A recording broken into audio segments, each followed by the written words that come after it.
Quan Yin. Step into the garden of Quan Yin. Step into the garden for peace and harmony. The garden is real. Be loyal to yourself and your divine nature.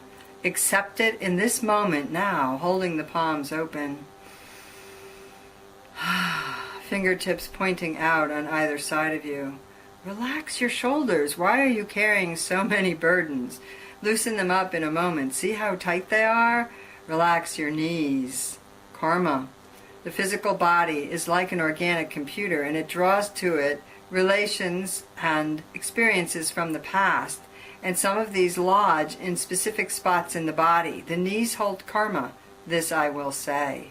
Breathe into your knees now and today. Flow through the body like a river. Imagine the water that you may have with you at this moment. You can transform. You know that. Imagine the water. Imagine yourself as a particle of water. Flow. Get ready to flow. Be in the know of the heart. Get ready to flow into this new year, flowing the divine nature through your being, connecting to the divine nature in others. Oh, indeed, it exists as a spark in every living being. In some, it's like a spark hidden in a great garbage dump. In others, it's like a glowing flame that draws other beings to them for light, for love, for support.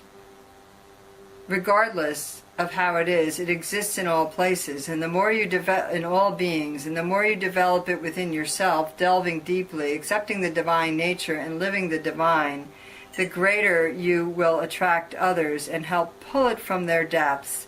Those who are not ready and cannot be will not bear to be with you and will fall away.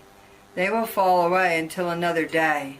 They are not your concern. Continue to build your light, continue to build your divine nature, continue to build your love, and you will spill over, connecting to the highest vibratory force of others and lifting your planet into the new age, lifting your planet into the higher vibratory spheres. I am Quan Yin. This is a truth. This is a promise.